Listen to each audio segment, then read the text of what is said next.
Assalamualaikum warahmatullahi wabarakatuh. Halo sahabat, bagaimana kabar kalian? Mudah-mudahan sehat selalu ya. Oke, dalam video kali ini kita akan belajar bersama terkait hakikat kimia. Pada video sebelumnya, kita telah membahas tentang definisi kimia. Ada yang masih ingat definisi kimia?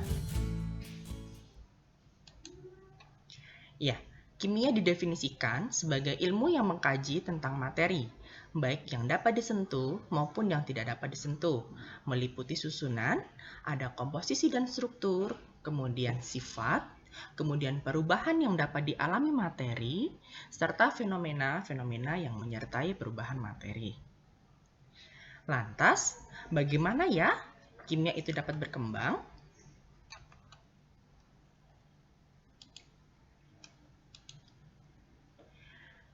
Ilmu kimia berkembang dari upaya para kimiawan untuk menjawab pertanyaan apa, mengapa, dan bagaimana tentang fenomena-fenomena yang terjadi di alam. Jadi, ketika kita belajar tentang kimia, pasti akan didahului oleh fenomena-fenomena.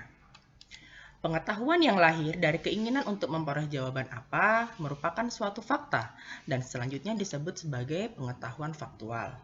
Ada pula yang menyebutnya sebagai pengetahuan deskriptif. Pengetahuan faktual diperoleh para kimiawan dengan mengamati gejala-gejala yang ada di alam. Setelah diperoleh, pengetahuan tersebut dikelompokkan. Hal ini dengan maksud agar mudah mengingat jumlah besar fakta. Selain itu juga, pengelompokan dilakukan agar para kimiawan generasi berikutnya mudah memperbaiki apabila terdapat kekeliruan. Kegiatan yang dilakukan para kimiawan tidak berhenti apabila telah berhasil menjelaskan pertanyaan apa. Mereka juga berupaya untuk menerangkan mengapa dan bagaimana fenomena-fenomena tersebut terjadi. Jawaban atas pertanyaan mengapa akan menghasilkan pengetahuan konseptual. Dan jawaban atas pertanyaan bagaimana akan menghasilkan yang dinamakan pengetahuan prosedural. Pengetahuan konseptual dan pengetahuan prosedural sering juga disebut pengetahuan teoritis. Pengetahuan faktual, pengetahuan konseptual, pengetahuan prosedural ini kemudian akan melahirkan fakta, konsep, prinsip, hukum, postulat, teori, dan ini yang dinamakan sebagai produk kimia. Dari fenomena kimia sampai produk kimia itu melalui yang namanya proses kimia.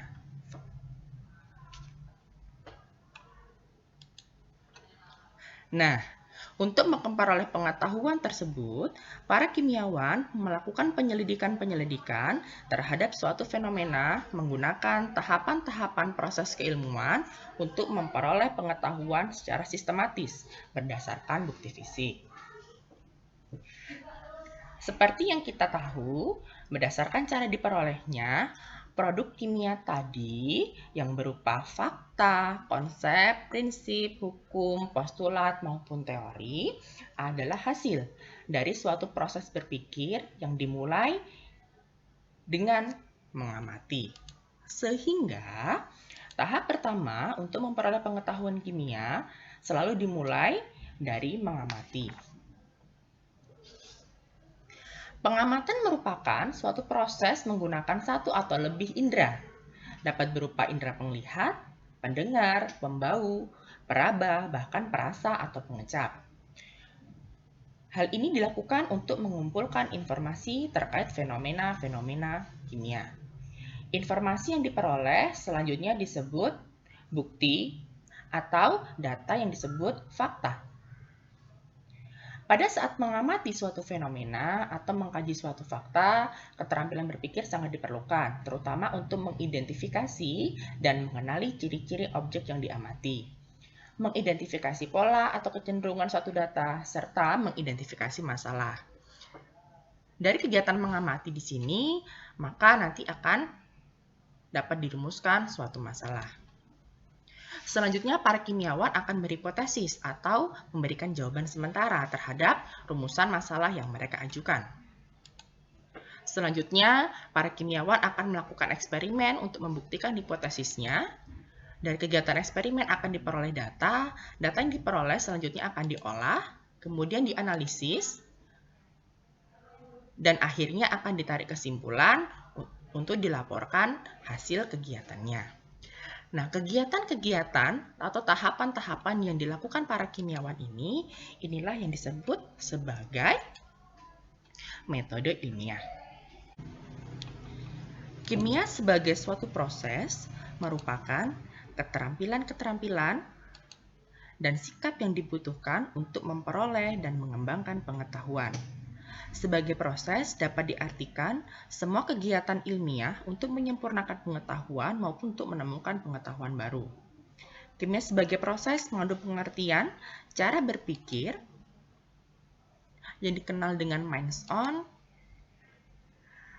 meliputi ada keterampilan berpikir kritis, berpikir kreatif, memecahkan masalah, dan yang lain sebagainya. Ada pula keterampilan bertindak yang mencakup fisik atau motorik yang disebut hands-on. Nah, keterampilan berpikir maupun bertindak untuk menghadapi atau merespon masalah-masalah yang ada di lingkungan. Jadi, kimia sebagai proses menyangkut proses atau cara kerja untuk memperoleh hasil atau produk. Inilah yang kemudian dikenal sebagai proses ilmiah. Sedangkan kimia sebagai sikap itu meliputi sikap ilmiah dan sikap sosial. Sikap ilmiah mengandung dua makna, yakni attitude toward science and attitude of science. Sikap yang pertama, yakni attitude toward science, mengacu pada sikap terhadap sains. Sedangkan attitude of science mengacu pada sikap yang melekat setelah mempelajari sains. Atau dalam hal ini setelah mempelajari kimia.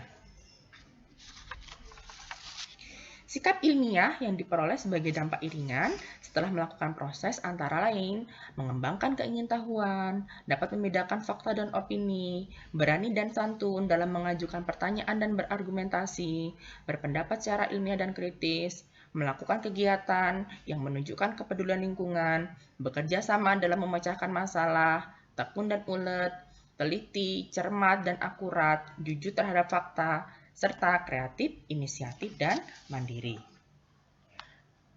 Nah, terkait hal tersebut, ketika seseorang mengalami proses untuk memperoleh pengetahuan, banyak dampak iringan yang akan diperoleh bukan? Antara lain, sikap dan keterampilan, serta nilai-nilai tertentu. Oleh karena itu, dalam mempelajari kimia, pengetahuan bukanlah tujuan utama, melainkan hanya sebagai wahana untuk mengembangkan sikap dan keterampilan-keterampilan tertentu. Sikap dan keterampilan-keterampilan tersebut yang nantinya akan berguna dalam menjalani kehidupan bermasyarakat. Dengan demikian, ada 3 hakikat ilmu kimia. Yang pertama adalah kimia sebagai produk, yang kedua kimia sebagai proses, yang ketiga kimia sebagai sikap. Oke, sampai di sini dulu pembahasan kita pada hari ini. Terima kasih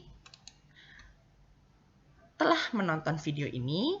Jangan lupa like, comment, and subscribe. Terima kasih. Sampai ketemu di episode selanjutnya. Wassalamualaikum warahmatullahi wabarakatuh.